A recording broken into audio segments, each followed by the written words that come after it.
Hello and welcome to episode 16 of Taste Then Drink. How to Taste Then Drink with John O'Hersey.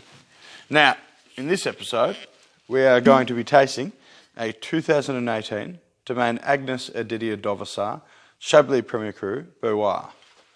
So, what I want to stress this week is how I approach a glass of wine.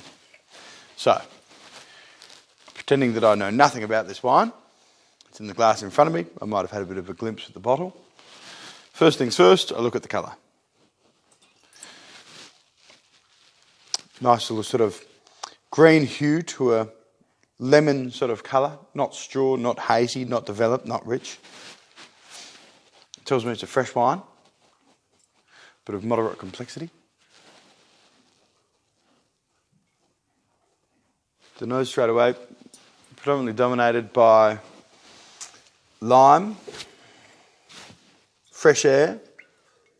I know that sounds silly, but particularly with Chablis and from the left bank of Chablis, they have this airiness to them, where you smell the wine and it gives a certain lift. The lift fills the olfactory, but not necessarily with ripe fruit or, golden or honeyed characters, with very fresh citrus, but almost even lighter than citrus. If you're at a party and just drinking away, it can often just go over your head. However, if you're sitting down and enjoying it, it makes sense. So let's have a little look at the nose again.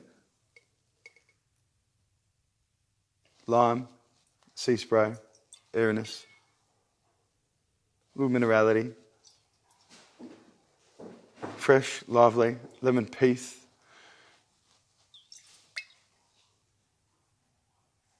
some florals, some jasmine, and on the palate,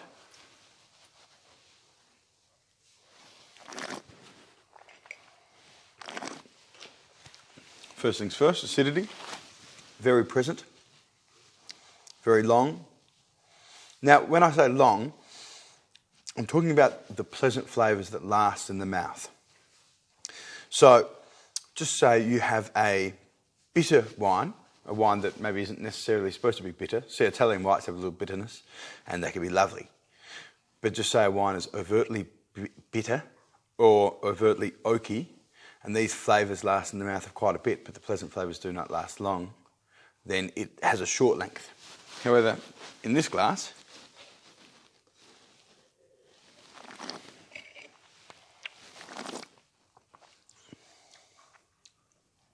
lemon and lime juice, again that lemon peath, definitely mineral, seashell, sea spray, saline.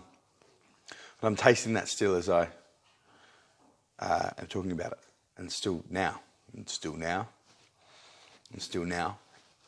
ever so lightly so. Now, let's say if we were drinking a very heavily wooded or buttery sort of Chardonnay, the pleasant flavours in that, in a big rich Chardonnay would be, sort of the cream and the butter and a little bit of sort of hazelnut and that sort of thing. Not necessarily my cup of tea unless it comes from age rather than wine-making artefact. So you could pick up the glass and say, look, it's got short length, but the oak carries on a bit. And then what you do is you comment on maybe the cloyingness or the fact that the oak makes it slightly sort of, you're not looking forward to the next glass.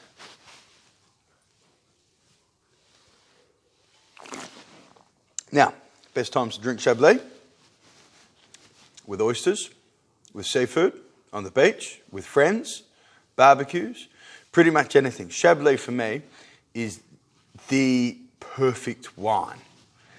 Everyone likes it. There are a couple of outliers that don't like it, and that's fine.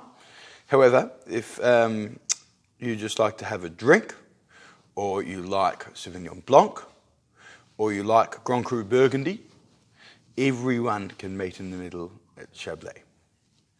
Now, I've been saying for the last however many years, this is going to be the summer of Chablis. And for me and my friends, it certainly is, because whenever we get together, if we're not having a special wine night, it's Chablis. Chablis and Chablis. So, thank you very much for joining in. Grab a bottle of Chablis and enjoy. All the best.